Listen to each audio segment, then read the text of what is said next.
Flappy Bird is a phenomenal event that has graced the video game sphere. Flappy Bird has become a mega hit to everyone's surprise, including its author.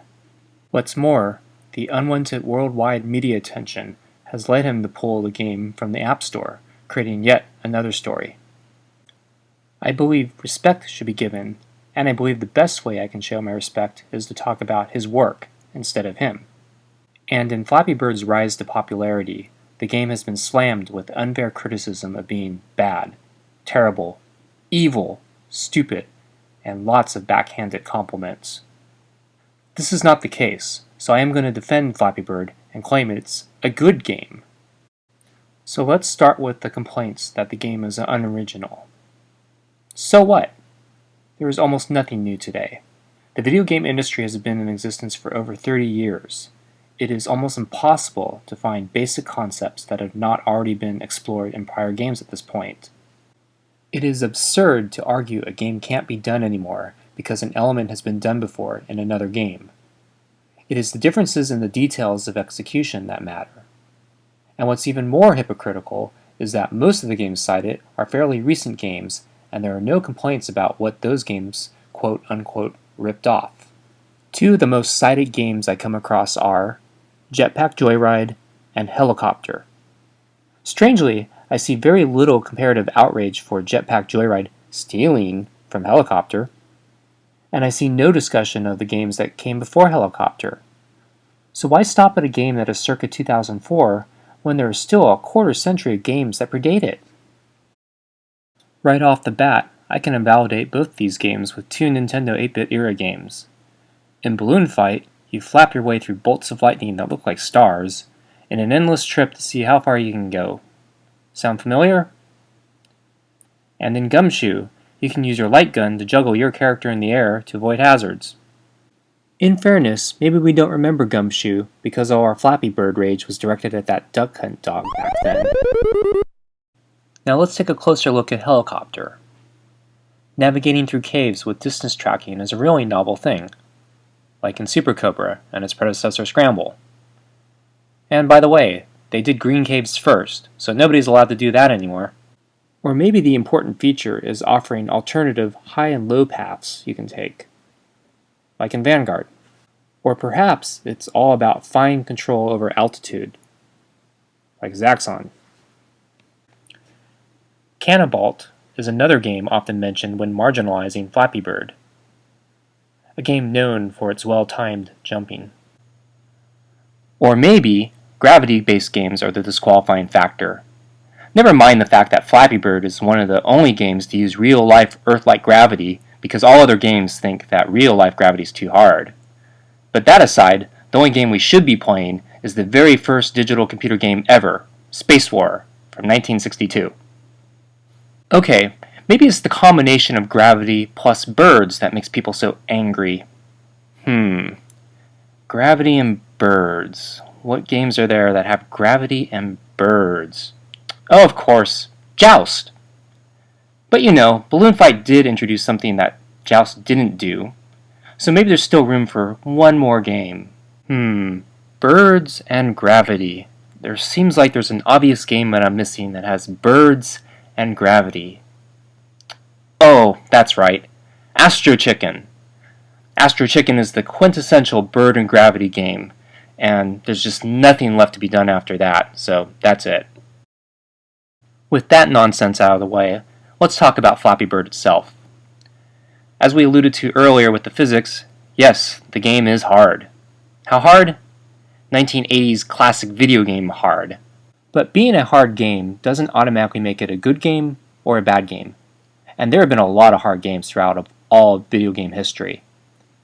But what's interesting about Flappy Bird's difficulty is not its actual difficulty, but that the difficulty is representative of how the game didn't resort to modern game design tricks. This gets a little inside baseball for game design, so bear with me. But this is the key to understanding why Flappy Bird is both a good game and why it is special.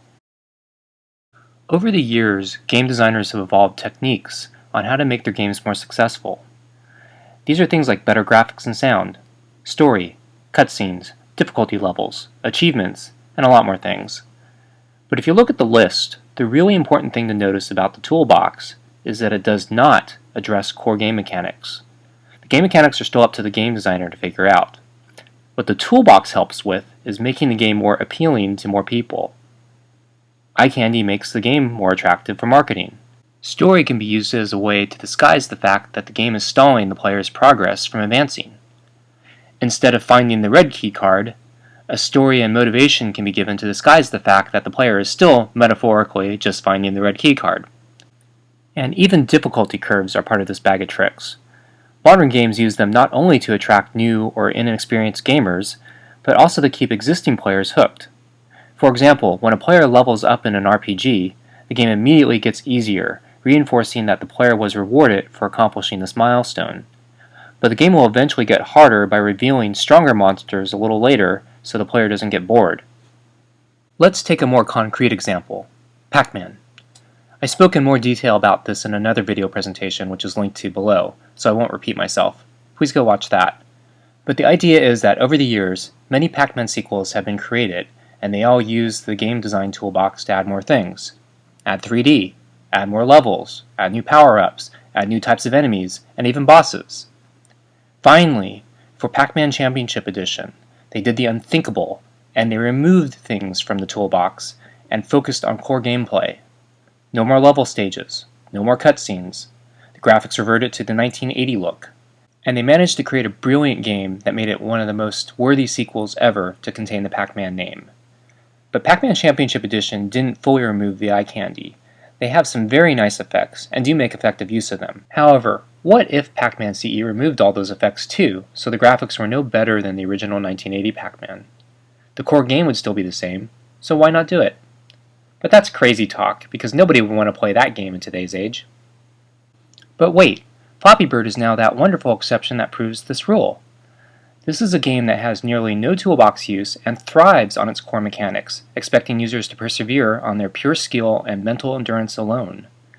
This is why Flappy Bird is good. But let's continue this thought. The trend in video games has been to leverage more and more of the toolbox. While it is debatable whether this is necessarily a bad thing in and of itself, it has become clear that a real problem has emerged where games have started leveraging the toolbox so much it has come at the expense of the core game. Once again, you have to sit through a movie before the game starts. It's pretty spectacular, but why is it always like this now? Is that what kids do nowadays? Sit around and watch video games?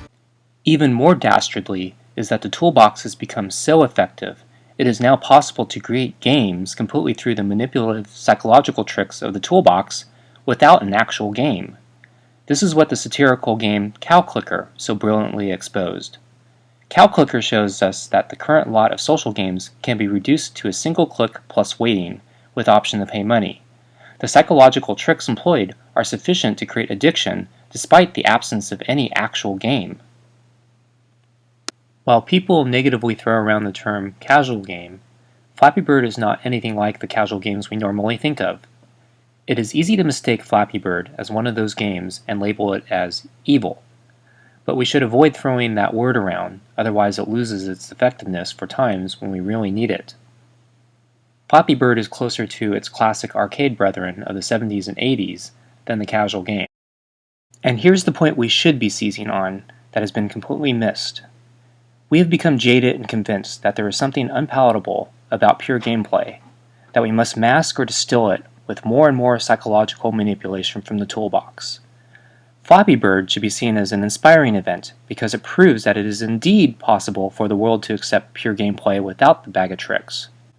This is not meant as an invitation to flood the world with Flappy Bird clones, and yes, the world will probably take all the wrong lessons, and all the Flappy Bird clones will apply every toolbox trick imaginable, but that happens with every successful game. But the inspiring idea to take away is that now game designers have hope that their preconceived notions that the world would never accept certain game ideas is wrong. Suddenly different concepts that we may have assumed no players would ever accept because they are too hard, too different, or unable to be easily augmented with the standard toolbox tricks now seem suddenly possible. There is now a seed of hope that this leads designers to create new, innovative games because, as stated at the beginning of this video, there really hasn't been anything new in gaming for a very long time. Or at least this may serve as a wake-up call that we have become way too reliant on toolbox tricks because Flappy Bird succeeded despite doing everything wrong by modern standards. Primitive graphics, no music, no cutscenes, no story, no difficulty curve, used real physics instead of fake physics, no achievements, no explicit lures to keep you playing, such as unlocking new content for clearing a certain number of pipes, no power-ups and in-app purchases to buy to help you do better, no pay-to-play or constant nagging to bug your friends, no push notifications to remind you haven't played in a while, and it doesn't even trick you into accidentally opening ads. Flappy Bird's success is impossible. A minimal toolbox with one simple game mechanic executed extremely well. And the game is universally accessible to retro gamers, hardcore gamers, casual gamers, and non-gamers alike. Another impossible achievement. Even if no lessons are ever learned, we should still celebrate Flappy Bird, because it is one of those rare times when pure gameplay won the day.